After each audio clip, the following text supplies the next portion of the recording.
What's up, everybody? This is Fern, the Guitar Geek, again, coming to you with the second installment of the Beginner Guitars series of videos that I had planned to put up a while ago. It's been a little bit of time since I put up the first one. Obviously, regular stuff kind of gets in the way sometimes, but here is the second installation of that, or second installment of that video series. As you recall, in the first video, I did talk about the basics of what your expectations should be when looking for a beginner guitar. I really just kind of touched upon basic concepts of what you need to look for. Didn't really get too much into the details of the types of guitars or anything else as far as specifically to your choice of music or your pathway, whatever it is that you're going to do. I want to touch upon that a little bit more today with this video. And again, as with the rest of this series, I'm going to reiterate some of those old points again.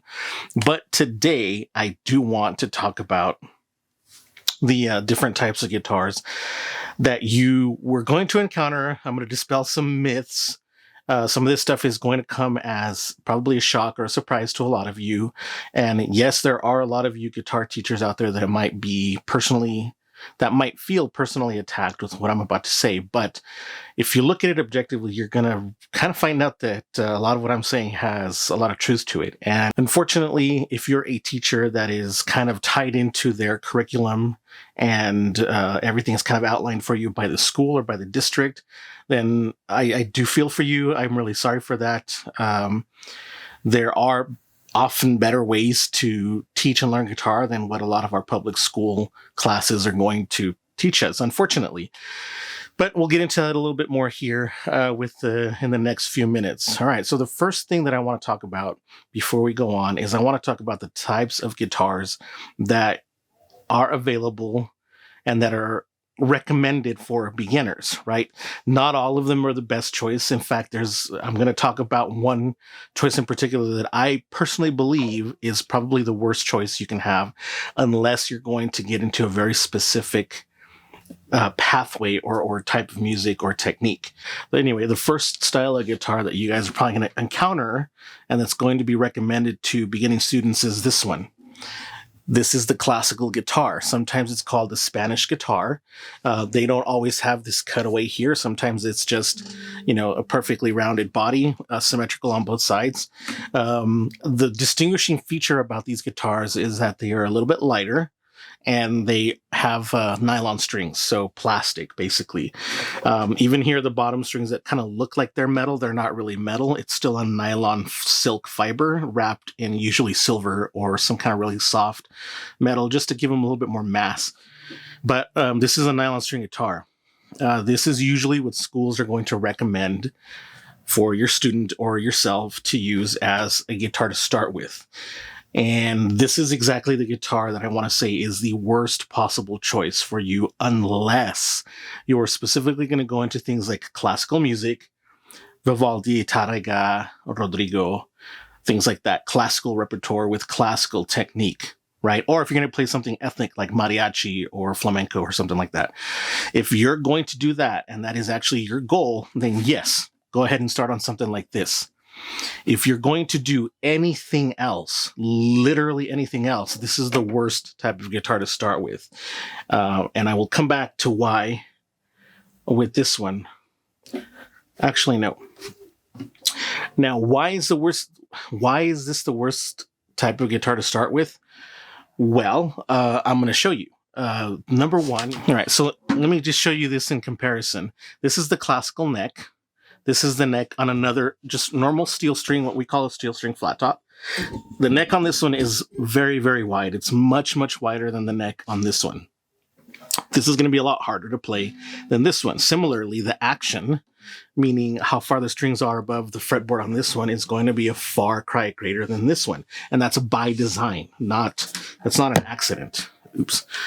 That's by design. That's not an accident. They literally designed these to be wider, thicker, fatter, bigger string spacing, and that is because of the technique required for classical music or some of the ethnic stuff, like I said, mariachi, flamenco, whatever.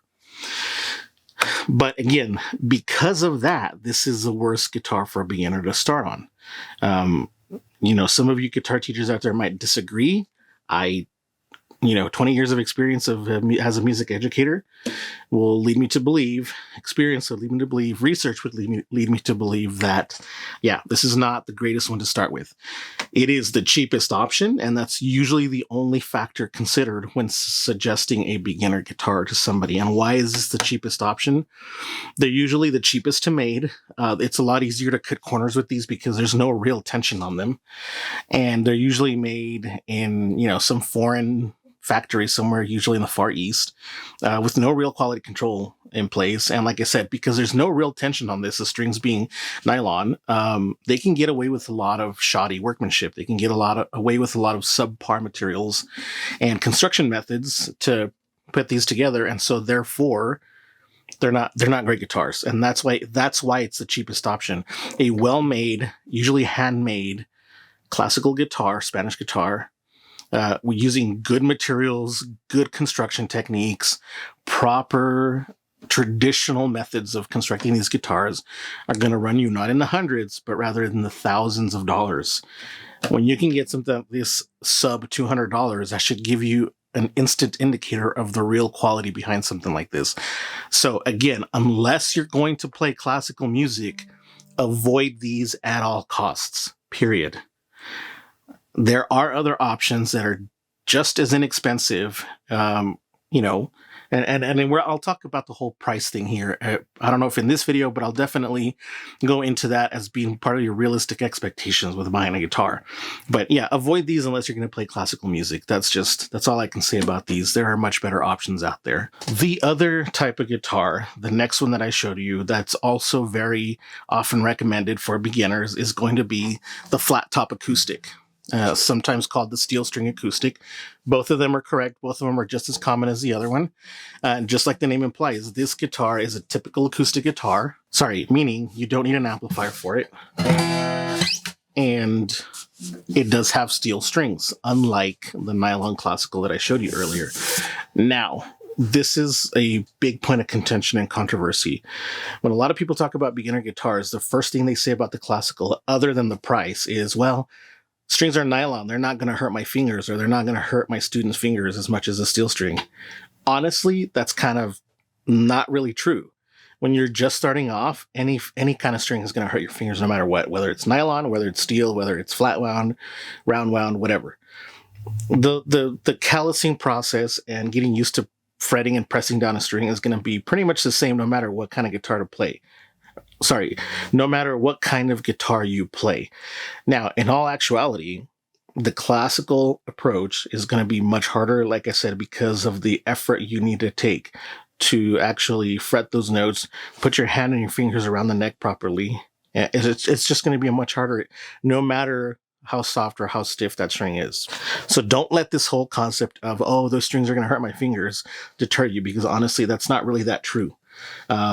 Also, keep in mind that because the action, the distance between the strings and the top of the frets, these little fret wires right here, is much less on this guitar than you would have on a classical guitar, it's actually going to be easier for you to play these guitars. So whatever trade-off you might have with the strings hurting or not hurting you, which is kind of a lie, you're going to lose that advantage anyway whenever you start playing a classical guitar with the action as high as it is. So again, this is the other kind of guitar that you want to look for. I'll talk a little bit about these as far as quality and workmanship. There are ones to avoid and there are some to get. This particular one is a Takamine G Series model, available at any big box music retailer or reputable online dealer. And I'll talk about that in my expectations video, which I've got coming up here in the next week or so. But you want to get something that's recognized as a good brand name. It's very easy to get these internet quality guitars from Wish or from Alibaba or whatever. These really bad quality guitars like Johnson's, one of them, First Act is another one. Anything by Esteban is horrific. There's a number of other ones, Glary, Rogue. is another really bad one. You want to avoid all of those. You want to get something that's reputable, right? Even reputable guitars can be fairly inexpensive, and you're going to have 10 times the guitar as a similar one, similarly priced, that's not a reputable brand, right? Some of those are, again, Takamine, Fender's another one, Squier, which is a subsidiary of Fender, really good one, Epiphone,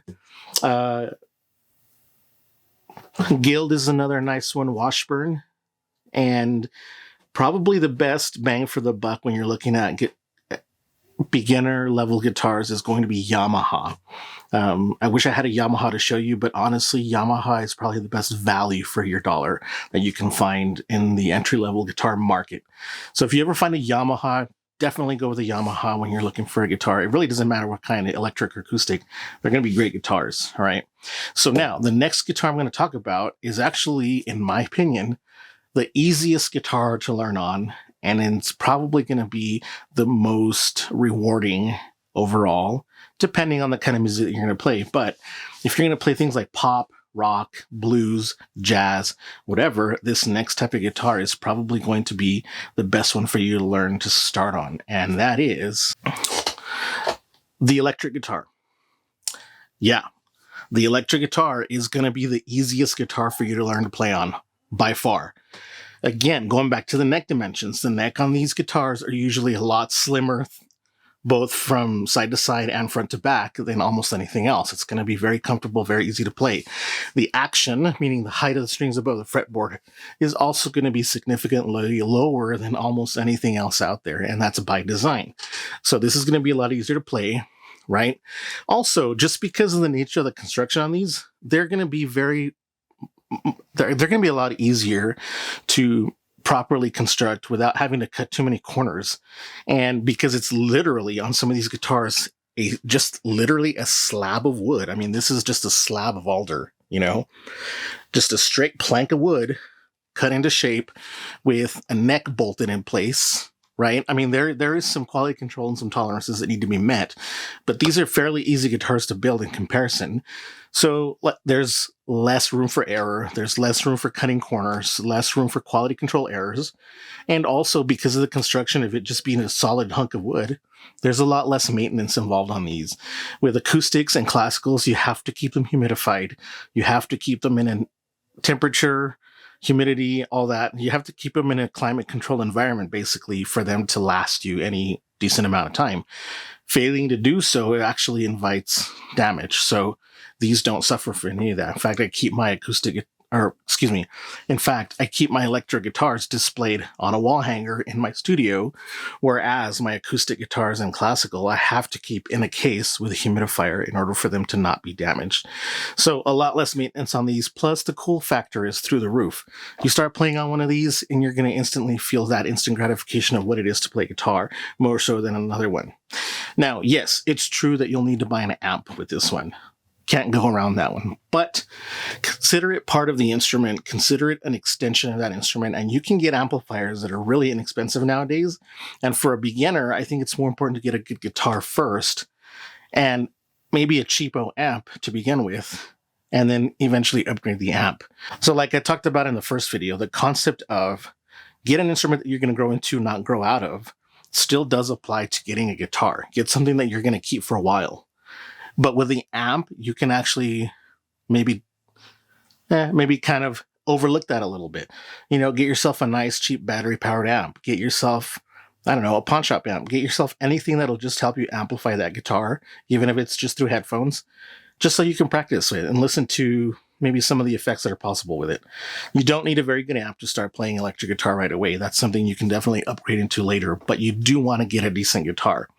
Again, some of the brands that are good for a starter electric guitar, something like Squier is probably the most bang for the buck that you can find, in addition to, like I said earlier, Yamaha. Squier is made by Fender, which are really good instruments. You can find Fenders in the $500 to $600 range, which are still suitable for an absolute beginner. Going back to my concept from last video, there is no such thing as too much instrument for a beginner. A beginner can start on any great instrument. There is such a thing as not enough, though. Right? So just keep that in mind as far as, you can start a beginner on $1,000 instrument. Do not start a beginner on a $100 instrument. But If you're going to reach for middle of the road, Fender and Squier is a good brand. Yamaha, like I said, is great. Epiphone is great. Schecter guitars are also incredibly well built for the money, and they're suitable for beginners. Now, the thing you want to avoid in an electric guitar, and the thing that you want to look for instead, is you want to get a guitar that's got something called a fixed bridge. Right now, fixed bridge is just something like this. It's bolted onto the body, either in this kind of plate style or with studs. Doesn't move, doesn't have a whammy bar. Everybody knows what a whammy bar is. Now, whammy bar instruments, such as this right here, this is the whammy bar. They have what's called a floating or moving bridge, right? So this whole bridge moves every time you depress or you operate this whammy bar. This is a whole other level of maintenance and learning curve that you need to have when you play one of these instruments. So an absolute beginner, you could buy something like this, but it's just going to add another learning process to everything else that's going on. So maybe not get one of these from the very beginning, and certainly don't get something with something called a Floyd Rose tremolo, which is a double locking system. The string locks in place here, and it locks in place at the nut. So you have to basically relearn how to properly tune that instrument. Again, it's an added learning curve that you don't need. So try to avoid anything with a whammy bar if at all possible. It'll just make your life a lot easier in the long run. Now, some instruments like Fender or Squier Stratocasters do have a whammy bar, but their bridge design and their system is so simple that you really could just remove that whammy bar. It'll unscrew and use it without it, and you're not going to have any issues. They're so stable that it's going to be like playing on a fixed bridge instrument. So, if you're getting something like a Strat or something with a non-floating tremolo bridge, and that's something that you want to ask your music store employees or somebody else that knows about guitars what that means. If you're going to get something with a floating bridge, you're going to have a lot more maintenance and a lot more learning to do on that guitar. Get something with a fixed bridge or something with a non-floating tremolo or vibrato bridge that basically rests flat against that guitar body and doesn't move unless you operate it. Now, those are the three types of guitars that you're going to find whenever you're looking for a beginner type instrument.